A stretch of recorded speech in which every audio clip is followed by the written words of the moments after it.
প্রতিদিন দুপুরের মেনুতে মাছ মাংসের দরকার হয় না, বাড়িতে থাকা কিছু সাধারণ জিনিস দিয়ে আজকে দুটি ভিন্ন স্বাদের রান্না করব, একেবারে খেতে লাগবে অসাধারণ। তো চলুন রান্নাবান্না শুরু করি। বর্ষা প্রায় চলেই এসেছে, একদিনের বৃষ্টিতে দেখুন পুকুরে কতটা জল উঠে গেছে আর চারিদিক সবুজে সবুজ, আর গাছগুলো বেশ মজা পাচ্ছি। আজকে একদম অন্য রকম করে রান্না হবে, যা সুস্বাদু হবে তোমরা ভিডিওটা দেখোই না। জয়গুলো প্রথমে একটু চিনে বাদাম ভাজবো।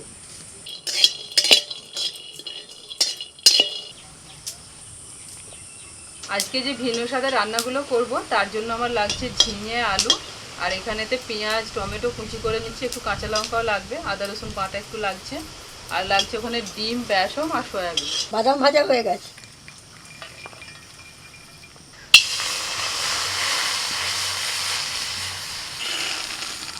এবার সয়াবিনগুলোকে একটু সেদ্ধ করে নিচ্ছি।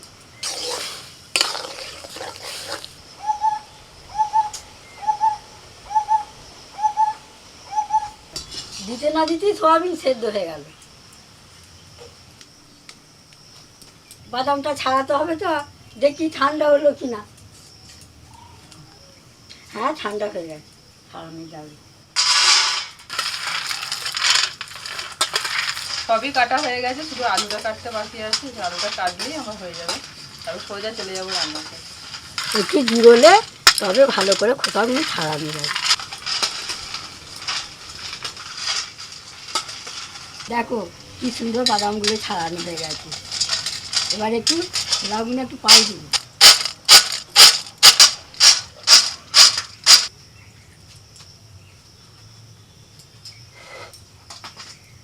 একেবারে মিহি কুচি করা কাঁচা লঙ্কা আর পেঁয়াজ লাগবে, তো এর মধ্যে আমি নিয়ে নিয়েছি একটা গোটা পেঁয়াজ আর দুটো কাঁচা লঙ্কা, একটু কুচি করে নিই। মিহি করে কুচি করে নিয়ে পেঁয়াজ আর কাঁচা লঙ্কা নিয়ে নিলাম এই বাটির মধ্যে। দুটো বা তিনটে ডিমের দরকার, আমি এখানে তিনটে ডিম নিয়েছি, দুটো ডিম নিলেও চলবে। এখন ডিমগুলো ফাটিয়ে নেব। এবার দিয়ে দিচ্ছি বেসন। তিনটে ডিমেতে 3 থেকে 4 চামচ মতো বেসন দিলেই হবে। লবণ, একটু হলুদ গুঁড়ো, সামান্য একটু জিরের গুঁড়ো। এবার ভালো করে মিশিয়ে নেব।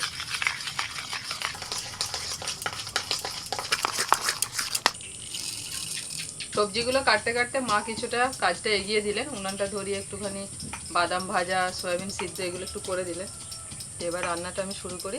প্রথমেই কড়াইতে সরষের তেল, সিদ্ধ করে নেওয়া সয়াবিনটাকে একটুখানি মিক্সিতে পেস্ট করে নিয়েছি। প্রথমে সয়াবিনটা করে নিই, তারপরে এতে এই ঝিঙে রান্নাটা করব। তেলের মধ্যে দিয়ে দিচ্ছি পেঁয়াজ কুচি,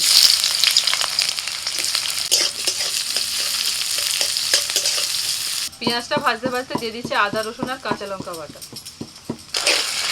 এই 1 চামচ মতো দিলেই হবে। কি না একদম মিহি করে গুঁড়ো হয়ে গেছে। ঠিক আছে, অতি থাক। টমেটো কুচি, লবণ, একটু হলুদ গুঁড়ো, একটু লাল লঙ্কার গুঁড়ো।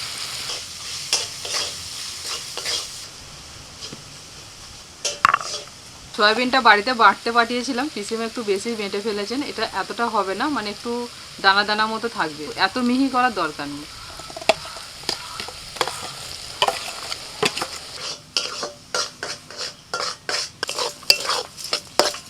দু টুকরো আদা আর কটা কাঁচা লঙ্কা বাঁচছি।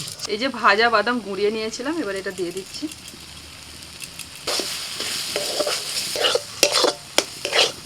নাড়াচাড়া করতে করতে সয়াবিনটা শুকনো শুকনো হয়ে আসবে, এর মধ্যে যে জল জলে ভাবটা আছে সেটা শুকিয়ে যাবে, একটু মাখা মাখা মতো হয়ে আসছে দেখুন। আর একটু নাড়াচাড়া করব। দিচ্ছি ধনেপাতা কুচি,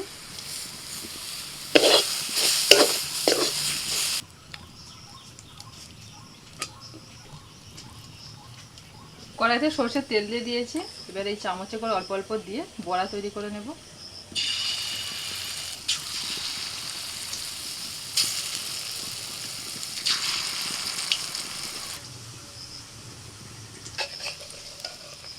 একদিক দিয়ে দিচ্ছি আর একদিক দিয়ে দেখুন হয়ে গেছে, তো উল্টে দেবো।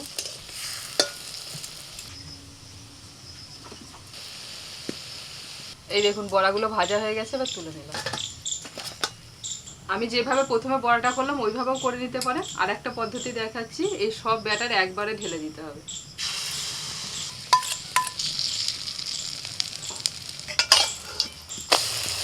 দেখে মনে হচ্ছে শুধুই ডিম দিয়ে করেছে, বেসন ফেসন দিয়েছে বলে মনেই হচ্ছে না। কড়ার মধ্যেই আমি এবার পিস পিস করে কেটে নেব।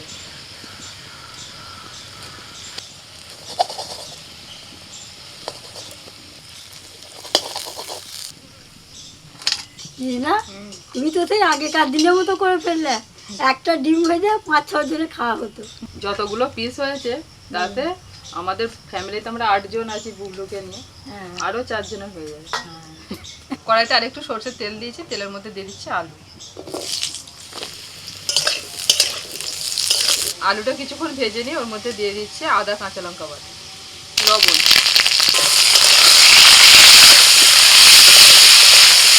হলুদ গুঁড়ো, জিরে গুঁড়ো, ধনে গুঁড়ো, টমেটো কুচি।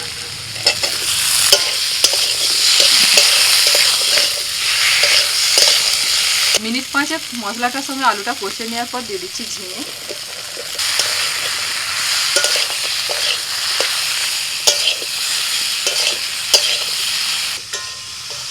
নাড়াচাড়া করতে করতে কিছুক্ষণ ঢাকা দিয়ে দিয়েছিলাম। ঝিঙে আলু সব ভালো করে মশলার সাথে কষিয়ে নিয়েছি, এবার জল দিয়ে দিচ্ছি। মিনিট 5 জন্য ঢাকা দিয়ে দিয়েছিলাম। দেখি আগে ঝিঙে আলুটা কতটা সিদ্ধ হলো। আলু অর্ধেক সিদ্ধ হয়ে গেছে, সাথে ঝিঙেও অর্ধেক সিদ্ধ হয়ে গেছে। ভাজা বড়াগুলো দিয়ে দিচ্ছি, আবারও ঢাকা দিয়ে দিচ্ছি আমি 10 মিনিটের জন্য। এই দেখুন বড়াগুলো ঝোলের মধ্যে দেওয়ার পর আবারও কতটা ফুলে উঠেছে। তো রান্নাটা আমার হয়ে গেছে। সব শেষে দিয়ে দিচ্ছি একটু ধনেপাতা কুচি।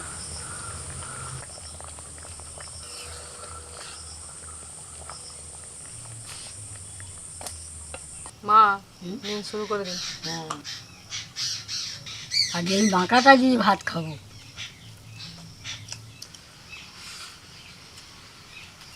সোয়াবিন বলে বোঝাই যাবে না, এত সুন্দর লাগছে কি বলবো। শুকনো শুকনো ভাত দিয়ে মেখে খেতে বেশ ভালো লাগছে। তো এইভাবে বাড়িতে একবার বানিয়ে খেয়ে দেখবেন। সাধারণ সাধারণ জিনিস দিয়ে এত অসাধারণ রান্না করা যায়, না বানিয়ে খেলে বোঝা যাবে না। মা তরকারি দিলাম। এই তো এটা দিয়ে খাওয়া হয়ে গেলে এবার এটা দিয়ে খাবো। এই মাখাটার সঙ্গে ধনে পাতাটা দিয়েছে না, ওই জন্য আরো টেস্ট হয়েছে। কি না, বড়াটা শুধু মুখে খেয়ে দেখো, এত সুন্দর হয়েছে কি বলবো। আপনার ভালো লেগেছে, এটাই অনেক পাওয়া।